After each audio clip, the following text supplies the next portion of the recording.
Bonjour, alors je fais cette vidéo comme il y en a actuellement beaucoup sur le net pour exprimer un petit peu ces décisions en termes de vote pour ces présidentielles et dire pourquoi ça a été écrit dans l'intitulé de toute façon, pourquoi je vais voter à François Asselineau. Tout d'abord je vais un petit peu dire un petit peu mon parcours enfin, de votation politique, on va dire ça comme ça, savoir un petit peu d'où je viens. On va prendre à partir de 2002, bon, mais que j'ai voté aussi un peu avant.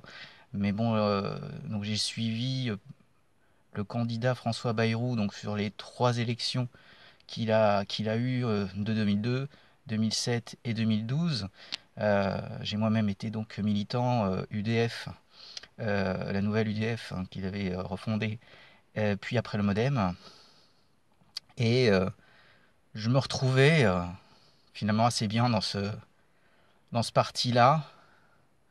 Et puis à travers un homme surtout, parce que faut pas aussi, je pense que la majorité, enfin beaucoup de gens qui s'expriment à travers ce bulletin des présidentielles, c'est un programme bien entendu, mais c'est aussi un homme qu'on veut mettre à la tête de l'État. Et donc on regarde une personnalité, de la manière dont il s'exprime, ses positions sur certaines idées générales, pour savoir un petit peu comment il va un petit peu dans son parcours après de président, un petit peu mené pendant un quinquennat, des choses qui peuvent arriver. Donc tout n'est pas figé dans un programme, faut pas se leurrer. On essaie de suivre un petit peu le tracé d'un programme, mais bon, euh, voilà, il n'y a pas que ça qui est important. Je me suis assez bien retrouvé donc, dans cette candidature Bayrou, sur des idées par rapport à son idée de la France, euh, son idée comment dirais-je, d'une certaine préservation, d'une certaine stabilité de nos acquis en fait, hein, avec une évolution, mais ne pas revenir sur, je dirais, les services publics. Il y avait également la défense des autoroutes, hein, c'était le seul qui était monté à la tribune pour vraiment combattre je dirais, la privatisation des concessions d'autoroutes. Je dirais ce combat-là, bon, qu'il n'a pas pu mener à terme, étant vraiment tout seul, vraiment, il a été aidé par personne sur ce coup-là. Franchement, on se demande ce qu'ils ont fait les autres. Enfin, certaines personnes qui portent certains idéaux à gauche, on se demande où ils étaient à ce moment-là.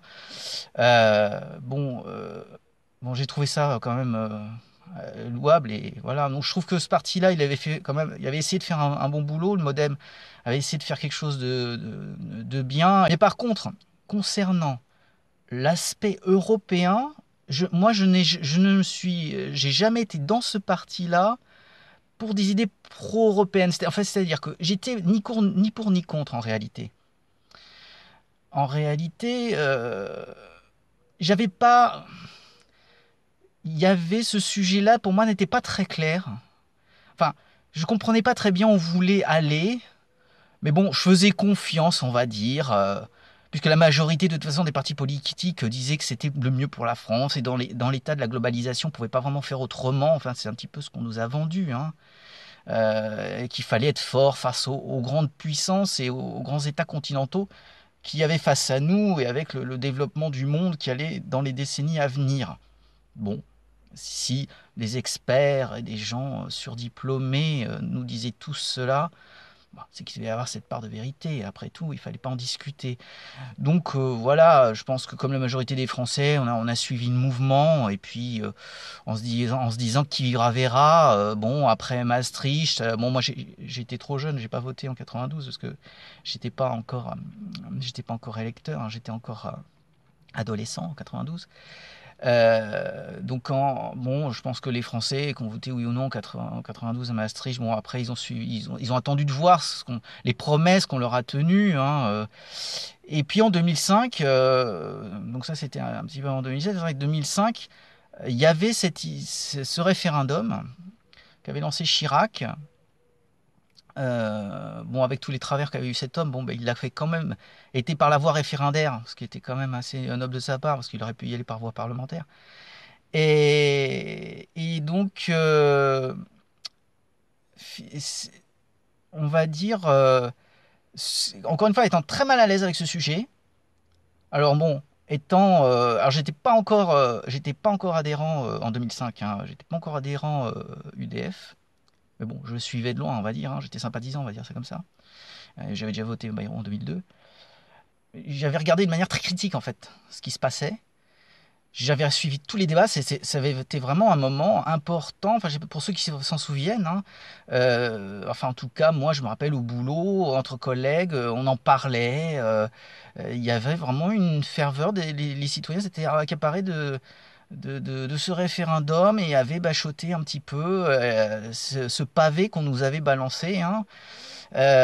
Comme si on a été tous des experts, je dirais, constitutionnalistes bon, mais c'est vrai que les nonistes, ils mettaient en avant des choses, des choses très intéressantes. Et c'est vrai qu'en fait, la critique, hein, qui avait été, je pense, qui avait mené le bras de fer pour le non, hein, qui avait gagné le non en France, c'est cette histoire. Comment se faisait-il qu'au sein d'une constitution, que nous en France on nous a vendu comme une constitution, mais qui au sein des autres pays européens en fait on balançait ça comme un traité et non pas une constitution.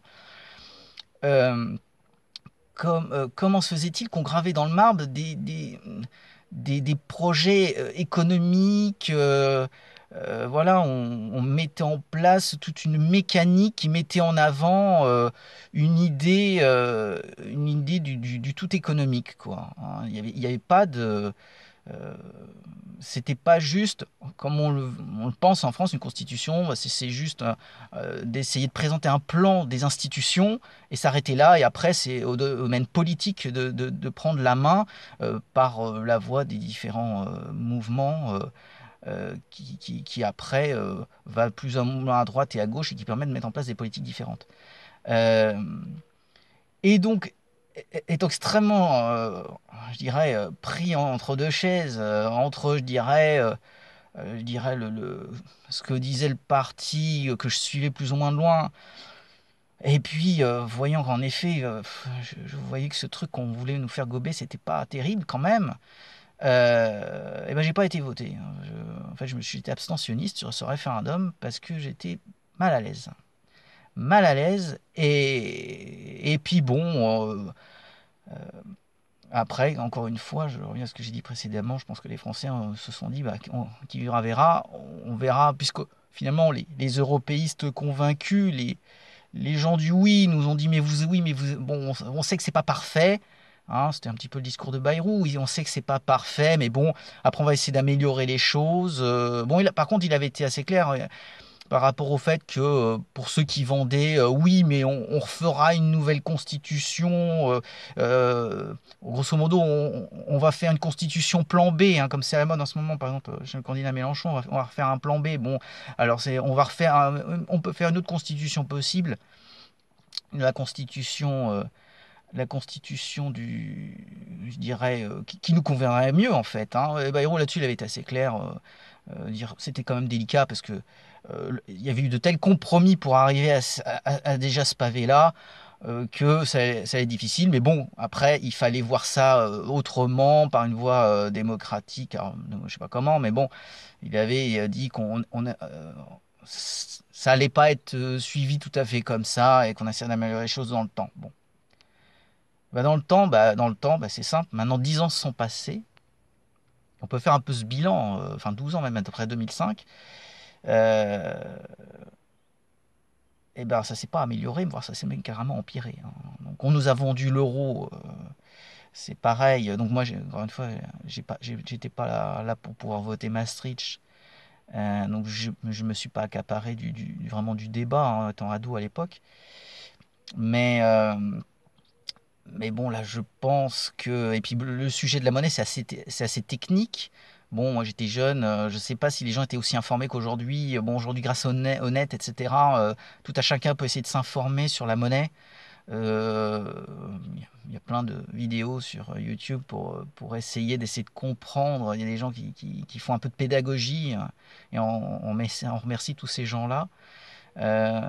Mais c'est vrai qu'au départ, bon, quand on est un petit peu ignorant, on voit ça, tiens, on voit des billets, bon, c'est un moyen d'échange comme un autre, et puis on ne va pas chercher vraiment beaucoup plus loin qu'est-ce que ça peut être qu'une monnaie derrière. Et donc, voilà, par rapport à l'Europe, ce sentiment, c'est dès le départ, j'ai jamais été vraiment convaincu, mais on va dire que le climat était de plus en plus dégradé. Et donc après 2012, bon, j'avais continué à voter Bayrou 2012, mais c'était plus vraiment ça. Il m'est arrivé quelque chose en 2012, et là je vais faire une petite parenthèse. Donc quelque chose qui m'est arrivé personnellement et qui va peut-être éclairer certains. Donc lors de la campagne de 2012, bon, moi j'avais un petit peu milité ici en local. Et il y a François Bayrou qui est venu pas très loin de chez moi. Parce que lors de la campagne, il y avait notamment une thématique sur c'était la thématique du pouvoir d'achat, et c'était un des thèmes de la campagne de 2012. Et Bayrou avait pris ce thème-là avec aussi le circuit de la redistribution par les grandes surfaces, entre autres, etc. Et donc il était venu dans une grande surface à côté de chez moi. Donc les gens qui regarderont, ils taperont sur Google, ils verront ce qu'il en est. Euh, donc moi je m'étais rendu là-bas, mais pas en tant que militant. Moi, je m'étais rendu dans le magasin, en fait, tout simplement. Hein, c'était dans une grande surface. Et j'étais comme n'importe quel citoyen. Je me suis pas présenté, voilà, je suis Modem, vous êtes formidable. Et, et donc je l'ai croisé là-bas. Il y avait des caméras.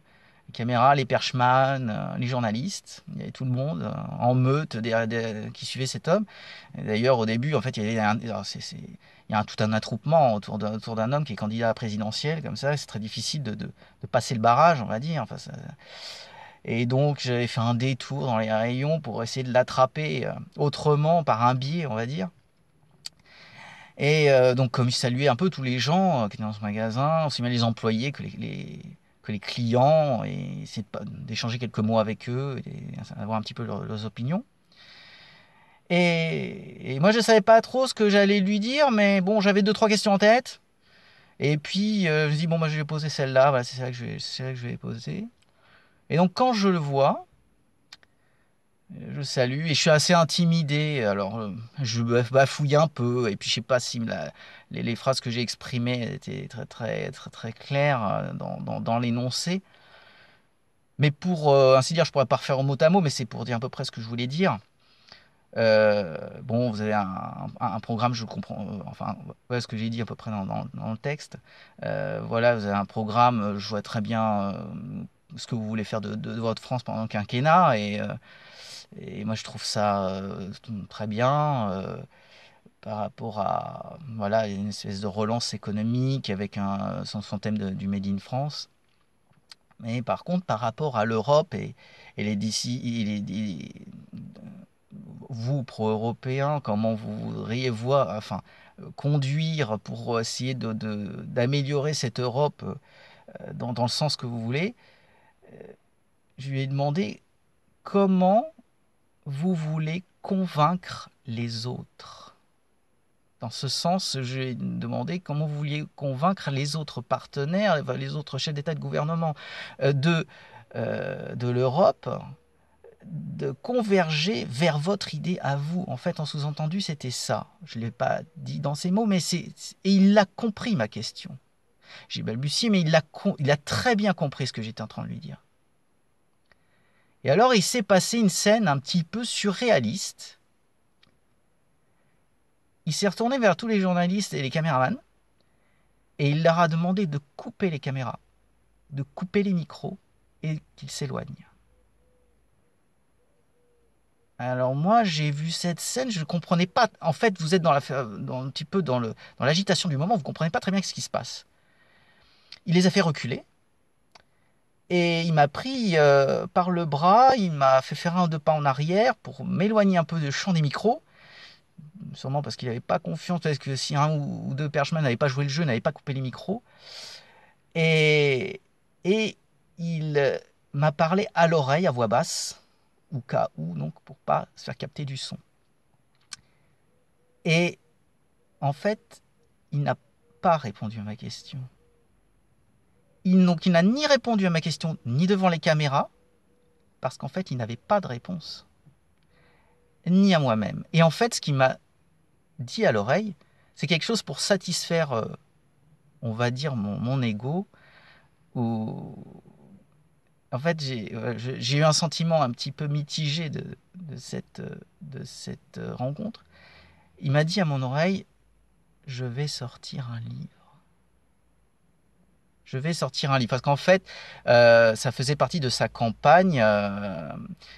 C'est que bon, lui, il écrit toujours un bouquin et lors de cette campagne, il en avait fait deux. Il en avait fait un lors du début de la campagne et un pendant la campagne pour relancer un peu sa machine. Donc c'est un peu sa stratégie, c'est d'écrire des livres pour relancer à chaque fois la machine. Ça permet aux journalistes de le questionner, euh, de, voilà, de mettre en mouvement certains éléments d'un programme, etc. Et donc, il voulait pas dire devant les journalistes qu'il allait sortir un bouquin parce que voilà, c'était le truc de la semaine suivante en termes médiatiques, donc il fallait pas voilà, que ça s'ébruite. Et, euh, et il me l'a dit à moi, grosso modo, en me glissant une exclue. Voilà, il me l'a fait comme ça, je te laisse une petite exclue, je vais sortir un bouquin. Mais en fait, moi, son bouquin, je m'en fiche un peu, quoi. Moi, je lui ai posé une question, je voulais une réponse à une question. Comment voulait-il convaincre les autres? Il n'a pas répondu.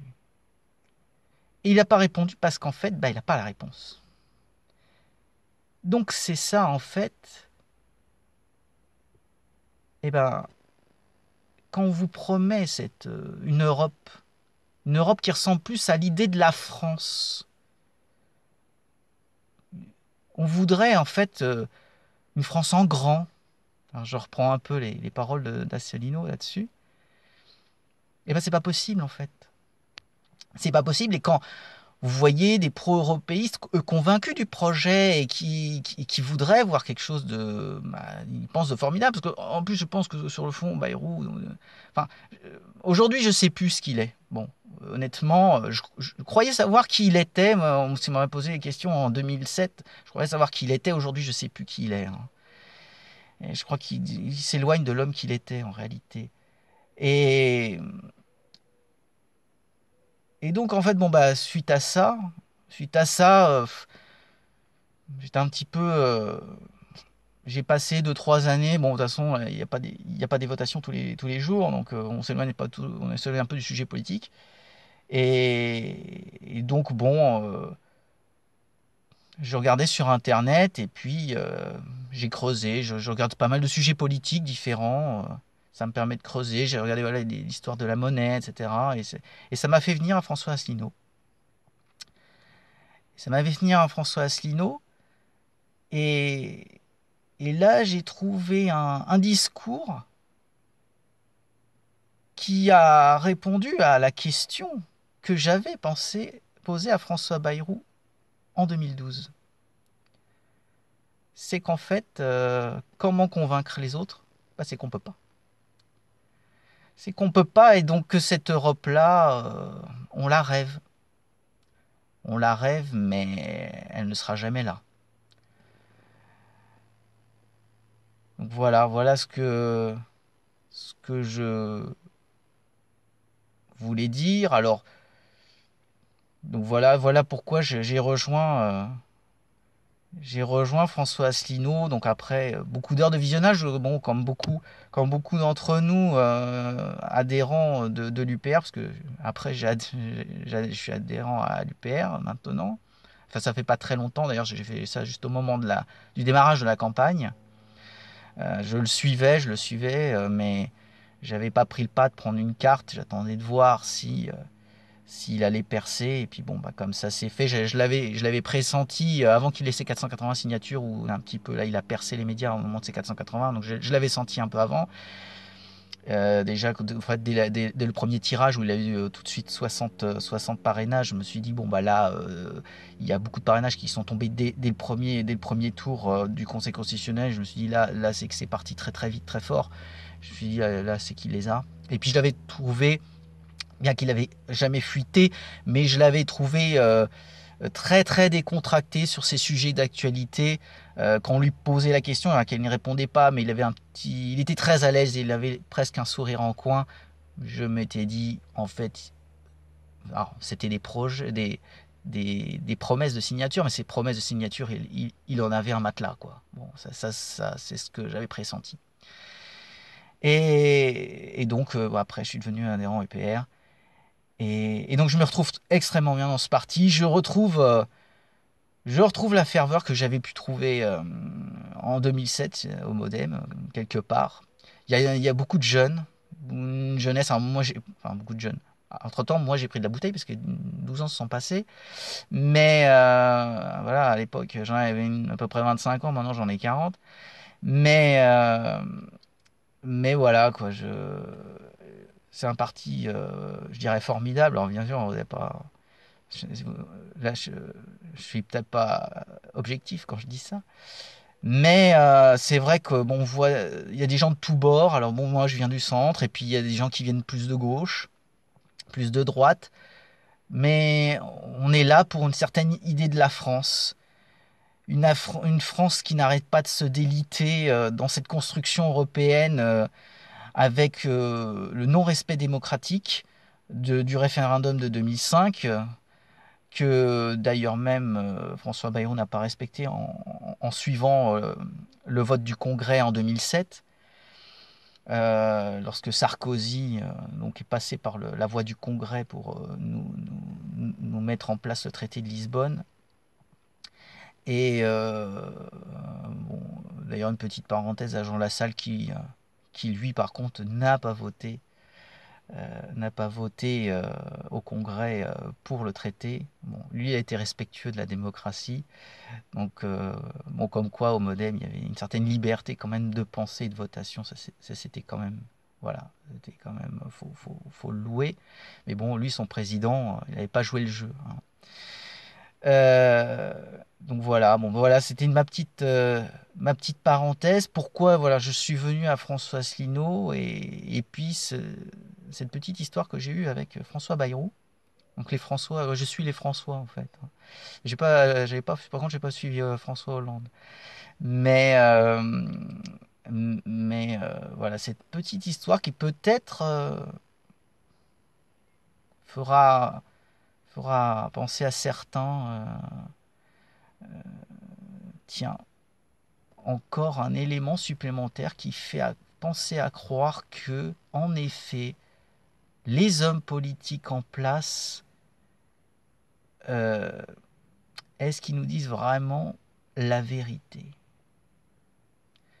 Voilà, bah, je passer une bonne fin de journée, bonne fin de soirée, ou enfin, à quel moment vous diffuserez cette vidéo, je ne sais pas.